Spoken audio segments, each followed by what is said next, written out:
India জোটকে নেতৃত্ব দিয়ে বাইরে থেকে সব রকম সাহায্য করে আমরা সরকার গঠন করে দেব, যাতে বাংলায় আমার মা বোনদের কোনোদিন অসুবিধে না হয়। মমতা ব্যানার্জি হরিদাস পাল 45টা আসনে লড়ছে ইন্ডি জোট।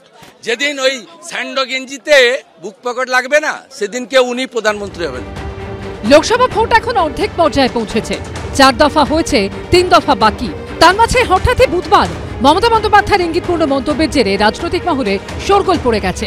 একদিকে বাংলা সিপিএম কংগ্রেসকে আক্রমণ করবেন, আবার দিল্লিতে সিপিএম কংগ্রেসের মতো দলকে নিয়ে তৈরি ইন্ডিয়া জোটের সরকার করে দেওয়ার কথা বলছেন। এটাই বা কি করে সম্ভব? তৃণমূল এই বাংলায় মানুষের কাছে আজ তৃণমূলের সম্পর্কে মোহভঙ্গ পূর্ণ হয়ে গেছে।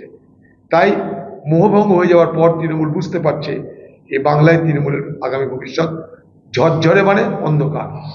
এবং আমি বললাম নির্বাচনের পর, ফলাফলের পর এই বাংলায় তৃণমূল দল ভেঙে হু হু করে কংগ্রেসে যোগদানের হিড়িক পারবে।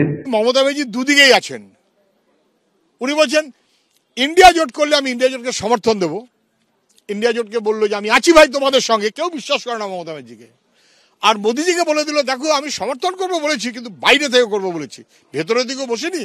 ফলে চান্স যদি বিজেপির হয়, আমি কিন্তু বিজেপির সঙ্গেও আছি। মমতা ব্যানার্জি সবসময়তেই এইরকম মনোভাবে চলেন। ওকে দেশের রাজনৈতিক দল যারা জাতীয়, তারা কেউ বিশ্বাস করে না। মমতা বন্দ্যোপাধ্যায় ইন্ডিয়া জোটের মিটিংয়ে ছিলেন, আবার তিনি বাংলায় ইন্ডিয়া জোট ভেঙেছিলেন। এখন তিনি একদিকে ইন্ডিয়া জোটের সরকার করার সম্ভাবনার পক্ষে সওয়াল করছেন, আবার বাইরে থেকে সাহায্য করে সরকার গঠন করে দেব বলছেন।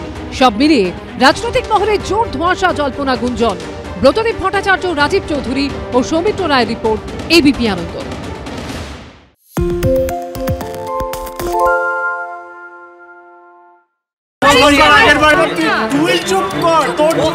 বাংলা ঝামেলা চায় না, বাংলা খবর চায়।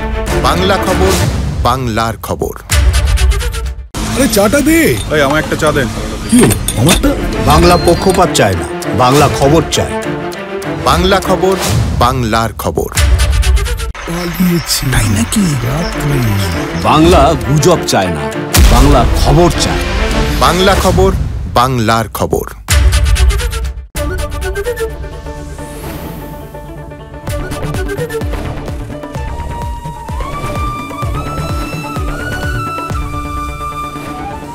এবিপি আনন্দ, এগিয়ে থাকে, এগিয়ে রাখে।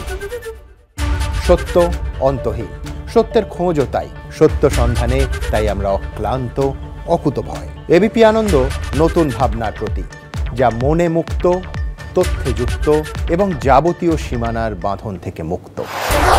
সীমা না শব্দটির মধ্যেই লুকিয়ে আছে মানা শব্দটি, যেন চোখ রাঙানি এক অদৃশ্য বেড়াজাল, যা আটকে রাখে আমাদের এক ছোট্ট গণ্ডির মধ্যে।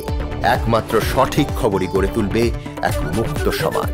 সেই জগৎ গড়ার লক্ষ্যে কোনো সীমানার ঠুকুটি আমরা মানব না। এবিপি আনন্দ, এগিয়ে থাকে, এগিয়ে রাখে।